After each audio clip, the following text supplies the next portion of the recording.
Bien-aimés, shalom, shalom, shalom. Et le riche Venga donc avec vous dans le cadre de ce programme Encouragement du jour. Sans pour autant retarder, nous allons poursuivre avec notre programme d'enseignement autour d'une table, donc notre série d'enseignements que nous partageons avec les frères et sœurs dans la foi. Et dans le cas de ce matin, nous sommes avec le sous-thème 3, bien évidemment, qui s'intitule « Je suis persécuté parce que je n'ai toujours pas d'enfant ». Ce sujet qui reste un sujet majeur pour plusieurs femmes. Nous voulons donc nous rendre du côté de Port-Gentil avec cette bien-aimée Edna Mollet, une mère dans la foi, tout autant que professeure de biologie. Avec elle, nous allons bien évidemment écouter quelques réponses et quelques explications, et par là, plusieurs seront édifiés. Edna Mollet, nous sommes donc à vous. Bonjour. Bonjour. Je suis persécutée parce que je n'ai toujours pas d'enfant est un thème très pertinent. Dans les foyers chrétiens surtout, vraiment, ce thème fait couler beaucoup de salive. Donc, pour l'aborder, j'ai pu sélectionner 2 grands points. Et dans chaque grand point, il y aura des sous-thèmes, des sous-petits points, je veux dire. Alors, pour aller déjà droit au but, le premier point serait de savoir pourquoi est-ce que je suis persécutée parce que je n'ai pas encore enfanté. Pourquoi? Pourquoi je suis persécutée parce que je n'ai pas encore d'enfant? Donc, la première réponse à cette question sera de dire simplement que parce que c'est d'abord un ordre de Dieu depuis la Genèse. Voyez-vous, Dieu dit dans Genèse 1, verset 28, je vais paraphraser, soyez féconds, multipliez, remplissez la terre. Donc, dans Genèse 1, verset 28. Et si Dieu le dit, alors certains humains vont vouloir s'aligner et vouloir aussi voir cet ordre s'accomplir dans tous les ménages. C'est un ordre de Dieu. Donc, ceux qui persécutent la dame qui n'a pas encore enfanté sont en fait en train de désirer vraiment voir l'ordre de Dieu se réaliser dans sa vie. Et en même temps, je voudrais dire, en te choquant, que Dieu est même glorifié dans ses persécutions, quelquefois, dans ses persécutions. Car rendons-nous compte que ces dernières sont du même avis que Dieu. Donc, les personnes qui persécutent. C'est un ordre. Soyez féconds, remplissez la terre. Soyez féconds, multipliez et remplissez la terre. Donc, passer l'ordre de Dieu, nous voulons aussi dire que, en deuxième sous-point, nous mentionnons le fait que la croissance physiologique soit déjà achevée. Donc, chaque être humain, lorsqu'il naît, du point de vue vraiment physiologique, il y a un terme à la croissance qui est marqué chez la jeune fille par l'arrivée des premières règles et chez le jeune garçon, la première éjaculation sur le sommeil. Ces éléments-là sont des signes qui montrent que l'homme ou la femme sont déjà capables de donner des vies. Voilà, hormis la croissance morphologique et psychologique qui sont respectivement le changement du corps et du comportement. Nous avons la physiologie de l'être humain qui doit changer et la croissance de cette physiologie est marquée premièrement chez la jeune fille. La fin de la croissance est marquée par l'arrivée des premières règles chez le jeune garçon, l'éjaculation. Donc ces deux éléments réunis, on s'attend à ce que l'être humain soit déjà capable de procréer. Alors, si on est déjà capable de procréer, à cause du fait qu'on soit pubère, qu'est-ce qui va manquer? Premièrement, je disais, il y a l'ordre de Dieu, qui est celui de se multiplier, d'être fécond. Donc Dieu désire que l'on enfante. Deuxièmement, la croissance, elle est là, on est déjà mature, on est pubère. Il y a des signes qui montrent qu'on peut déjà enfanter. Alors, pourquoi pas? Maintenant, le troisième élément, pourquoi les gens nous persécutent? Le troisième élément, je vais dire que c'est parce que vous avez déjà certainement, ou la jeune fille, la jeune dame a déjà certainement été mariée. Donc, elle est déjà mariée, on l'a épousée. Ça, c'est le troisième élément qui va pousser les gens à lui dire, bah, écoute, on veut les enfants, où sont les enfants? Troisième élément, le mariage. Une fois marié, on s'attend à ce que le mariage consommé, il y ait des mois plus tard quand même l'arrivée d'un premier bébé, ce qui n'est pas toujours le cas. Lorsqu'on atteint par exemple la croissance physiologique, le terme de la croissance physiologique qui est signalé par l'arrivée des premières règles chez la fille et le garçon, cela ne se fait toujours pas de la même manière chez chaque individu. C'est ce qu'il faut retenir. Et donc, aussi pour la procréation, certainement, nous devons comprendre que chaque être est unique. Chaque être étant unique, nous devons aussi nous attendre que cela ne se fasse pas toujours de la même manière ou que cela ne vienne pas toujours au même moment qu'avec X ou Y. Voilà.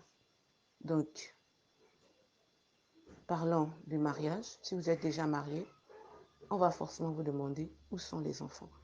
Et ça, ce sont les raisons, ça fait partie des raisons pour lesquelles nous sommes persécutés, nous les femmes, lorsque nous n'avons pas encore enfanté.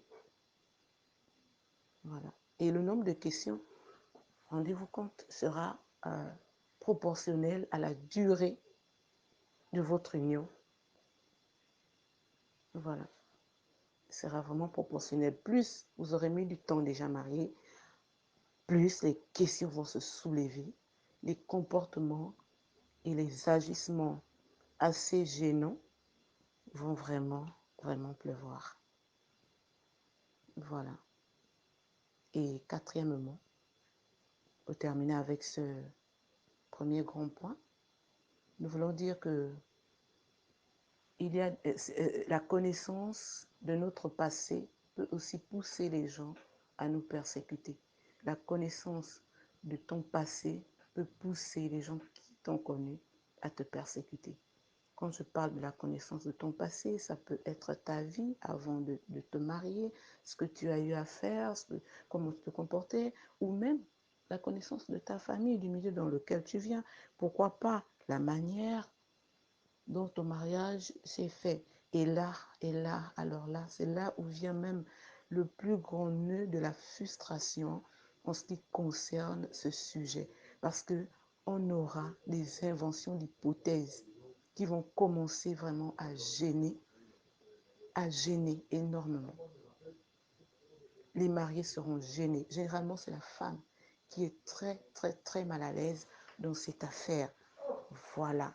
Certains connaissent vos vies, certains connaissent votre histoire et ils vont commencer à inventer des hypothèses et dire tout sauf rien pour vous mettre davantage mal à l'aise.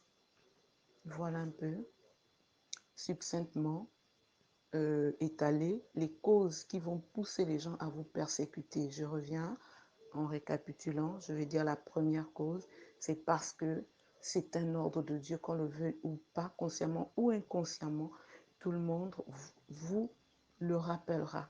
Donc, il y a ici l'ordre de Dieu qui est donné depuis la Genèse, soyez féconds. Donc, dès que l'homme est marié, il faut qu'il enfante. C'est ce qu'on se dit. Et d'autre part, le deuxième élément, je disais déjà tantôt, qu'il faut savoir qu'en fait, votre croissance étant déjà achevée, vous êtes en âge de donner des vies. C'est pourquoi certains vont se soulever pour dire, mais elle est grande, c'est une femme déjà. Troisièmement, une fois mariée, le mariage consommé, on s'attend à ce qu'il y ait des enfants. Et après, par ailleurs, quatrièmement, enfin, on va dire que d'autres vont s'appuyer sur ceux qui savent déjà vous concernant pour vous persécuter. Voilà, donc il y en a plusieurs, mais pour l'instant, nous voulons d'abord marquer une pause à ces 4 petits points avant de passer au deuxième grand point.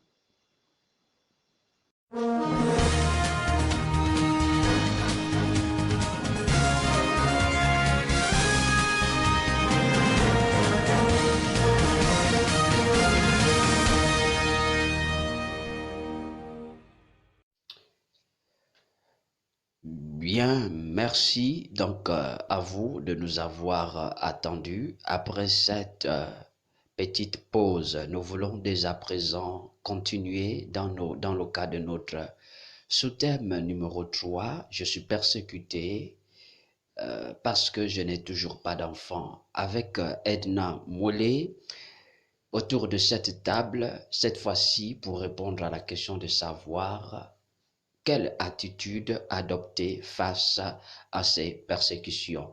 Il y a ces femmes qui nous attendent autour de cette seconde partie. Alors, Edna Moulé, quelle attitude doit-on adopter face à ces persécutions venant de tous les côtés, comme vous l'avez si bien dit?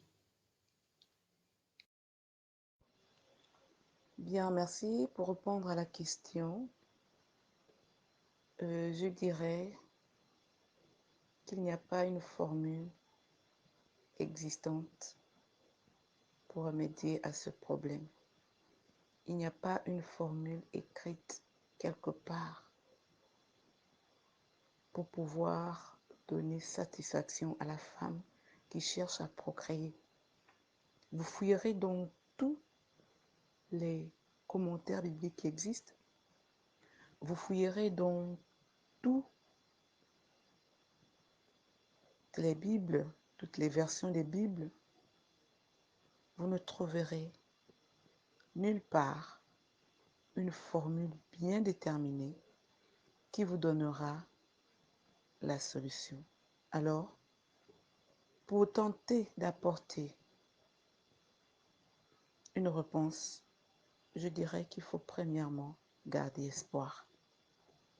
Il faut garder espoir tout en fondant son espoir sur les promesses de Dieu. Il est celui qui a donné l'ordre, n'est-ce pas? Nous l'avons vu. C'est encore lui qui permet qu'un être humain puisse grandir. Nous avons parlé de la croissance physiologique. Donc, il permet que la croissance arrive à son terme pour être capable d'enfanter. C'est encore lui qui est l'auteur du mariage. Pourquoi ne pas espérer en lui? Pourquoi ne pas fonder son espoir sur ce qu'il est capable de faire? Dans Deutéronome 7, verset 14, et aussi dans Exode 23, verset 26, Dieu souligne le fait que ces enfants, il souligne le fait qu'on ne puisse point enregistrer de stériles parmi ces enfants. Et ça, c'est une promesse forte. Il n'y a point de stérile. Il n'y aura point de stérile dans ma maison. C'est une promesse très forte. Vous le prenez au mot. On espère en ce qu'il dit. Il est facile pour nous de croire que Christ est mort et qu'il est ressuscité.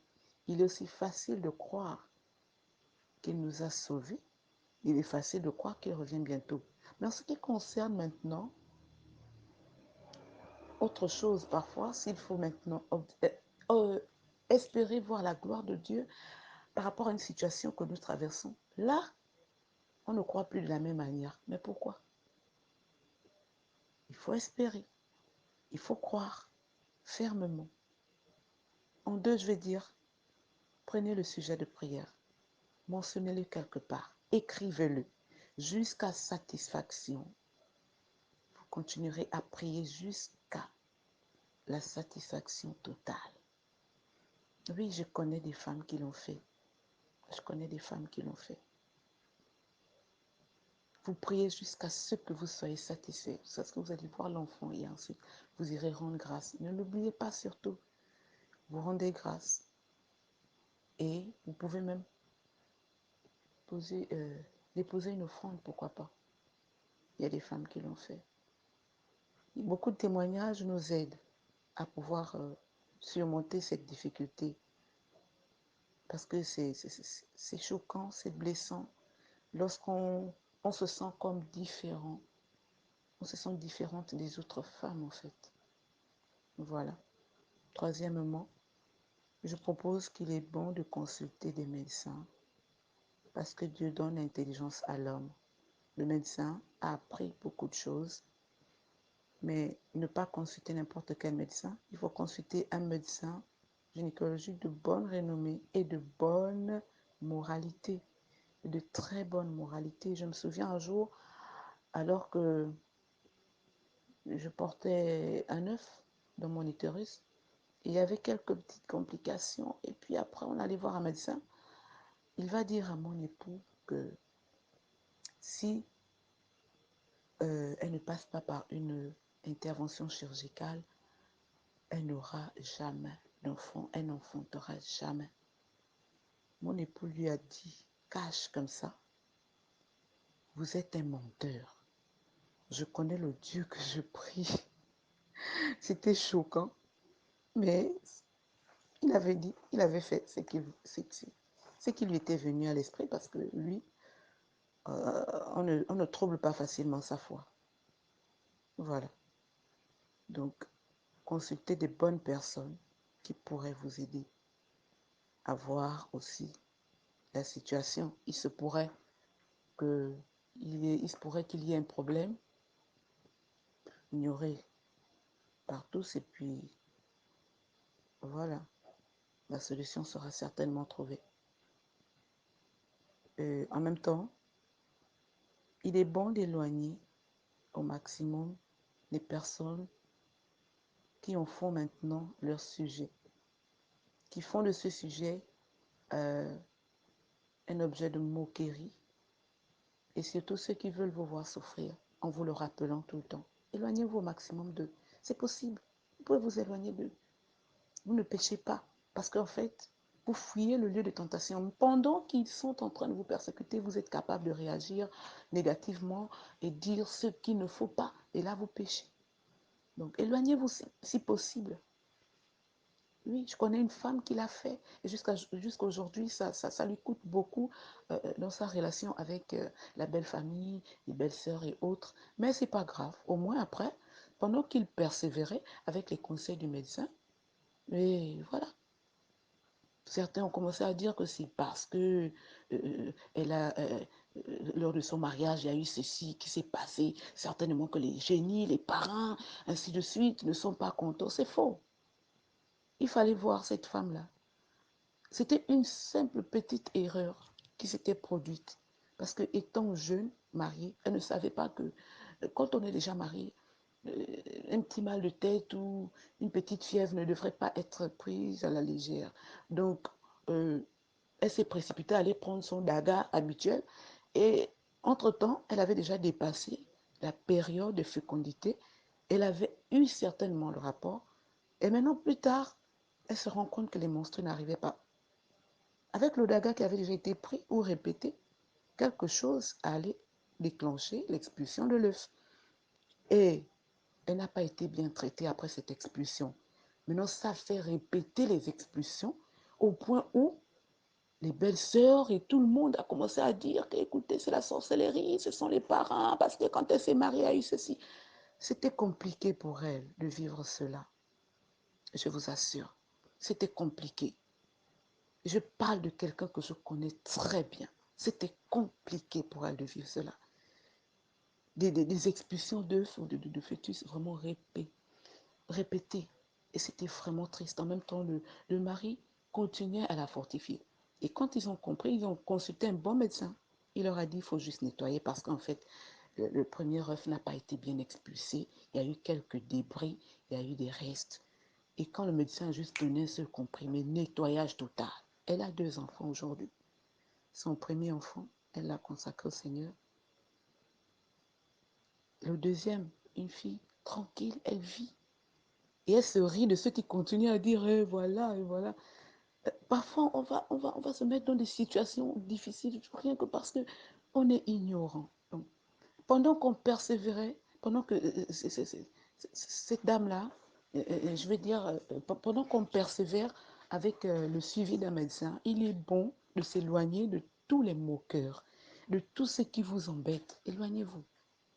C'est possible. C'est possible de continuer à espérer en Dieu tout en éloignant ceux qui peuvent vous empêcher de bien persévérer. Dieu est bon, il est fidèle, il agit. Il est bon, il est fidèle et il agit. Je crois en la fidélité de ce Dieu en qui j'ai mis toute ma confiance. C'est pourquoi il est bon que toi aussi, tu puisses espérer et croire en ce Dieu-là. Crois en lui. Crois en lui. Espère en lui. Je vais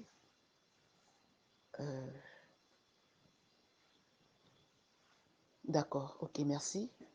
Donc je vais prier avec celles qui traversent des situations difficiles. Ma prière ne sera pas comme celle que vous avez l'habitude d'entendre.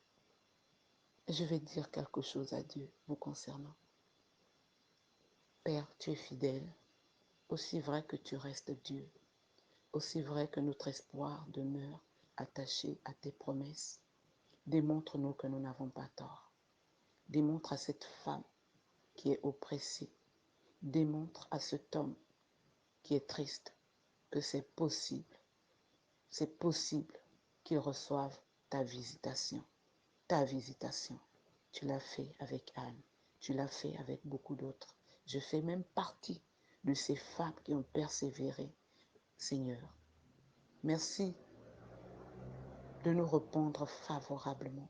Merci de toucher, Seigneur, vraiment le nœud du problème. Merci, Seigneur, de pouvoir révéler la difficulté, l'origine première de la difficulté. Même si ce sont des erreurs du passé qui ont été, Seigneur, commises, la Bible déclare que tu ne te souviens pas des temps d'ignorance. Tu ne tiens pas compte des temps d'ignorance. Et nous croyons en ce que toi tu dis.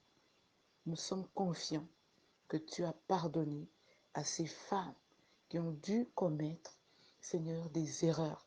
Et tu es capable maintenant, si elles s'adonnent à toi, si elles croient fermement en toi, tu es capable d'agir. Nous te faisons simplement confiance. Nous ne voulons pas t'oppresser. Nous ne voulons pas, Père, te persécuter. Non, mais nous te rendons grâce de ce que tu nous exauces. À toi la gloire, au nom de Jésus. Amen.